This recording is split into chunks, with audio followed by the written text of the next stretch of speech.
Our beloved friends from far and near, thanks for being patient with us. Had a little bit of a electricity issue, Launders, and well, the hardworking staff here have gotten everything back on track. So apologies, but thanks for sticking around because we have what will be the second half of what was a pretty action-packed map. It was back and forth. It was explosive. We had multi-frags aplenty, Launders, and now, of course, we still have to crown our victor for the Group A second matchup. Obviously, the winner of this game will be moving forward, we now know, to play a best-of-3 versus NRG, the favorites of the NA Minor. So, did they win? Yes, they did. Oh, they did win? Yes. Oh, okay. All right. Well, we got NRG then coming up right after this. That's cool. Yeah. Very good stuff. And Bravado, we're off to a very strong start in the second half. INTZ, for a recap, INTZ did win the second pistol to make things more competitive, but Bravado, after losing the pistol and the subsequent ecos, have stayed strong and on their rifle rounds cleaned up, basically leaving INTZ clueless as to what to do next. And here we are now, Bravado, with tons of money left over. INTZ moving into a full B-side execute after trying outside many, many times, and are getting taken down right away first by Detrony. Yeah, we'll see who's still feeling hot in this round. We've got that quick attempt at a wrap from INTZ. They got past the train lane, but weren't able to sustain the control of the bomb site. Detrony getting pushed away from the oil tanker because Zand has tore through this. We've got our 2v2 on our hands, and the bomb is nowhere to be found. It's doubled back, but so is Sonic. And if he gets that op into position, then it's going to be so difficult for Destiny to cross, and instead, he's cut right down. Zand also follows suit, and that's Bravado with a double round lead. How incredible is that rotate out to Z so quickly? No hesitation. No hesitation at all. I want to say he must have seen him, but I don't know that he did, and it was just so smart of him to realize the bomb wasn't going down, if that was the case, and then he called out the fast rotate back. Very cool stuff from Bravado. Almost came into this losing the round when we last left. You know, Bravado were well on their way to cleaning up in this half, and for ENTZ to pull one back at this moment would have been quite a surprise. So ENTZ here are on a tactical timeout. They've got one left in the half, and Bravado are knocking on the door of victory. ENTZ right now it's a mixed bag of results. Yell's having an awful game at the moment, 5-13, whereas KNG is at 26-12.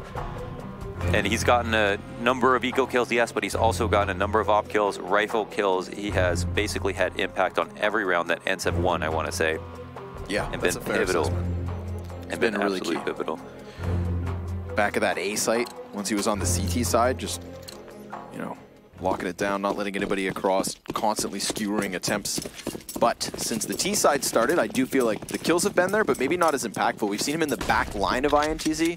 You know, he's kind of supporting them, and I think that reliance on the other players may be the hindrance that's kept them back in the last 6 rounds. That's Sonic to actually get that information early. He does take a bit of damage, even from falling, but staying alive is all too important, and he pulls that off, which could be the most important trick of the round. Now, I don't know how many he spotted, and if he saw the bomb. He potentially knows that they've got pistols and regroup for another explode, seeing as they did come close on their previous attempt. But INTZ, in reaction to that information, have moved their way back to Ivy. And this is the part of the map they're going to be least suspectful of for the longest time, just because of how far it is. However, because they have 5 alive and because they have 2 ops, they can kind of hold on to each spot on the map individually and wait. Yeah, Detrony just came over a bit to support Elusive so that he could put all his attention on it, and that comes down to a good read of the timing. You know, enough time had passed since Sonic's initial peak for the potential of that long con Ivy wrap to have actually been the case, and they do get ahead of it, leaving an anchor in KNG. So I'm curious to see, as, you know, the heavy top fragger, what's he going to do on his own over there? What sort of damage or what sort of rotation, what kind of opening can he create? Because the rest of the team, as they head towards B, sort of need that. They're facing Fady in the depths of the bomb site. He's moving forward now because Detrony rotates over, getting that op into position. And all the while, we have JT on a potential flank through ladder. So the push downwards is good. 8 seconds left, and they get that in. Bomb dropped, however, so Destiny's hands are busy. This creates a space for Fady to push forward, and he's not going to have vision on them, but because there's shots coming in from a different direction, they're distracted.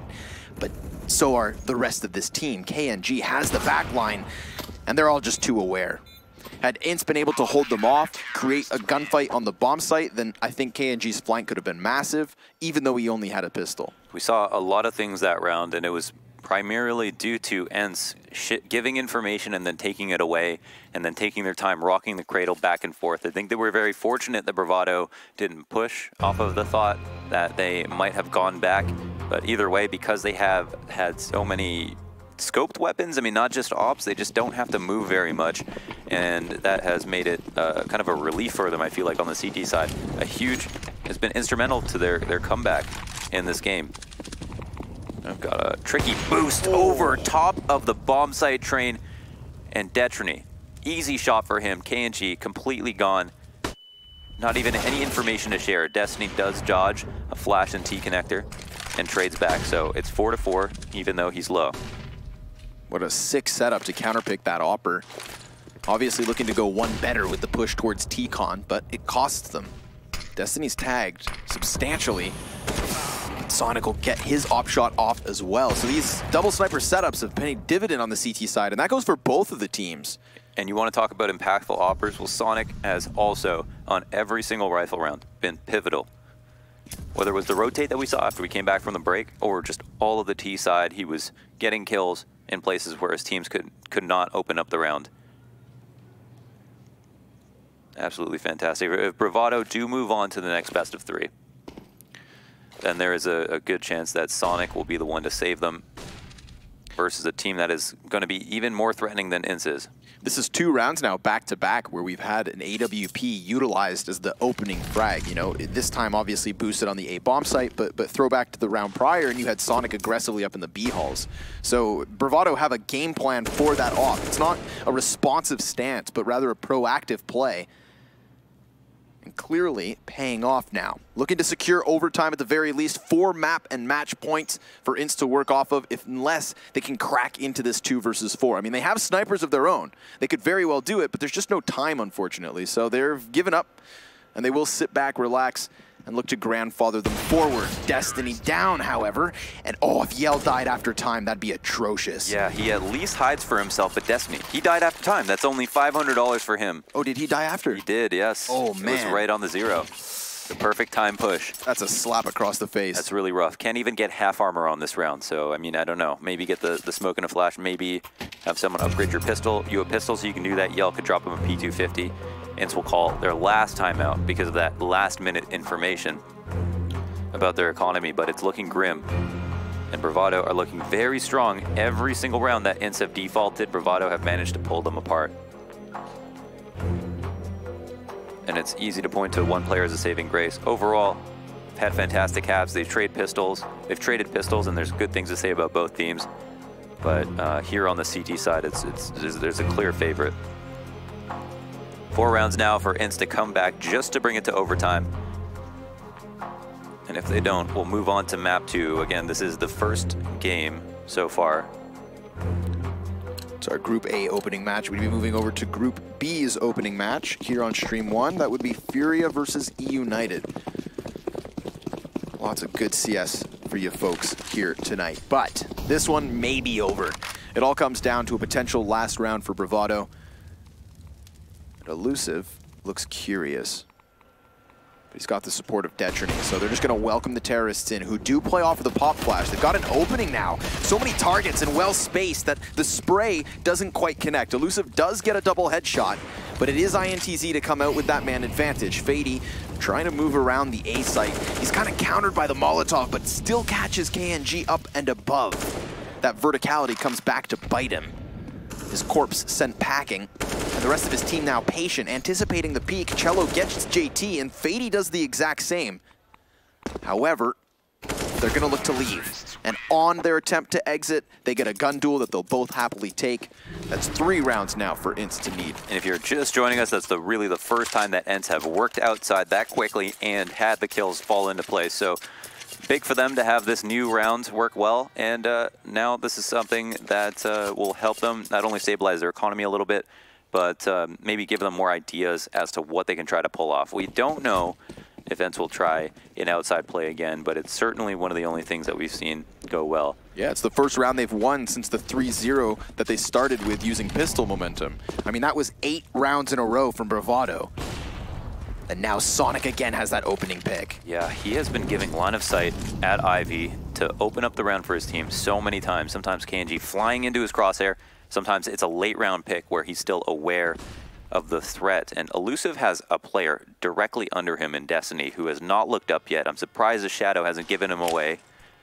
But this flash actually might. No peek still. Destiny seems none the wiser.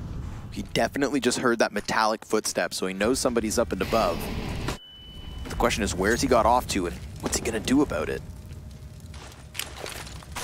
We've seen what happens in this position. Or Zero-Man Sonic has moved back, excuse me, to watch Ivy from a passive position. Elusive actually is the one to come out ahead versus Destiny after all of that time. Yeah, this really forces their hand now to go into the depths of Ivy because, you know, you've lost that anchor within the bomb site. You've lost the player who's supposed to pinch with you if you had hit A. And Elusive taking the top side of Train should have just seen KNG. He definitely hears it, anticipates the stack, and gets both of the frags through smoke. So Elusive looks to be the nail in the coffin here, folks. The 28th round could be the final of that when it comes to INTZ side. 9 assists on Cello already, but there's no one here to help it. He's got to finish these kills, and that costs him a lot of health on the first headshot. Not to mention, check the clock, 15 seconds left over. That in and of itself forces his hand, and then he is forced back. You've got the South African Bravado with an opening win here in Group A. They don't seem all too excited, and that's probably because they had a firm grasp on the last half of this map. They looked great on CT side, and yes, INTZ didn't just win a round, but overall, they had minimal losses on rounds that they did win, and even on rounds that they lost, it came close. So a really good showing from Bravado. I have high hopes for this team moving into map 2. Yeah, we'll get to watch them following this. NRG and Bravado in a best of 3. I'm hyped for that, but a group of guys who should also be excited and maybe have a solution to that rock-solid defense is Stunna and the analysts on the desk.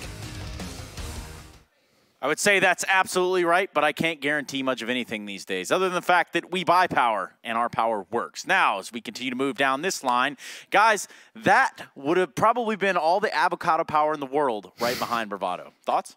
Yeah, look, so INTZ in the first half showed good individual prowess when they had multi-frag potential. In the second half from Bravado, there was more finesse in the way that they approached the game, more nuance, and I think that's the separating factors between these two teams. Yeah, I think that's fundamentally what we've observed throughout that Pro League season previous as well, that their T-sides are just a bit of a hit and miss. So, I mean, meaning that they don't really construct the rounds in a way where they're going to be grinding, trying to make openings, and then make good, educated decisions. But instead, it's just a bit of a blunder, time and time again. Well, it is a blunder, but we have to also remember that INTZ isn't going out now. They will face another matchup, but I guess to be determined. They will be going up against Imperial, who lost to NRG earlier in the other best-of-1 opening matchup for Group A. You'll love to see it, Chad. Not to? Yeah. Anything you'd like to say? I mean, INTZ should probably go through that one then and then have an opportunity. I mean, anything's possible. Anything's possible. I do agree, but that would be the assumption I have. Anything's possible. Well, you know what else is possible is us going to a rather short break so that we can get this. Just kidding. We're not going to be doing any of that. I had you on the ropes, but the reality is we're going to be checking in down on the sidelines. I can't believe I had you guys right there for the moment, but now we're going to hear from the winners themselves. Take it away, James. Thank you, Stunna. I thought you were forgetting me there. I've got Bravado's Elusive with me here. Now, you guys managed to take down INTZ. It was a pretty close game, and towards the end of it, you guys started to walk away a bit further. But overall, did you kind of expect this to get to Train at this point? Because you've had a few matches with them before, but this is a different team than what you used to play. Yeah, previously our results against them have been pretty good. Like, we've consistently been beating them, but they did make a few lineup changes, and I don't recall playing them on Train before. The veto, we were kind of expecting maybe something else, but when we got to Train, we did do preparation for it, so it was fine. The game was a bit shaky at the start, but I'm happy we managed to finish it off. Now, you're going to be going up against NRG in the best of 3. NRG being the team that's kind of peaked here as being like, oh, they're the ones that should be able to do it. But you guys, you are certainly the shock factor coming into this, and team I know that are working hard for it. What are your thoughts going into that matchup? Well, NRG are obviously the favourites coming into this tournament, like you said, but we obviously prepared for the chance of us beating INTZ and then playing them. So we looked at their games and stuff, and we have a good idea of what maps we'll be able to play. So if we show up and play our game, I'm sure we can walk away with the win. Now, I know you guys, right, you've been kind of grinding this out. We're trying to see this lineup come together and reach more events. But how much would it mean for you guys to make it to the playoffs and get further here at the Americas Minor? Yeah, I mean, that's the dream. Ultimately, that is everyone's goal. You know, we want to achieve and become successful in CS, and this is the first step, you know. The first event we qualified for was DreamHack Winter. We did relatively well there, came second. Then we got our first invite to DreamHack Mumbai, which was nice. We won there, and now this is our third big event that we're playing. So, you know, good results are good results, so we're just hoping for the best. Hey, well, good luck in your match versus NRG. Thank you very much for that. Bravado, a proof that you can live the dream and you can try and make it happen. Let's see how that game goes against NRG. Back to you, Stunner, on the desk. Yeah, it's going to be a few minutes before we get there, but first we're going to have another best of one. Before we get any further, one of my esteemed analysts here actually said something along the lines of a comparison of how the English language is spoken between South Africans and Australians. Chad, now I think personally this has absolutely no relevance on the match itself, but yeah. I am direly curious. Our accents sound nothing alike, mate. They said the South Africans. That's, you know, but the thing is, we have a rivalry with them as well in cricket. You know, we've got it with New Zealand, we've got it with South Africa, and we've obviously got it with the United Kingdom. It's everybody from the Commonwealth getting at it. It's furious. It could be a Fury, but it also could be United, which is exactly what we're going to be having next. United versus Furia is going to be the next best of one on the docket. You want to be here for that. I promise you we will be right back after this short little break.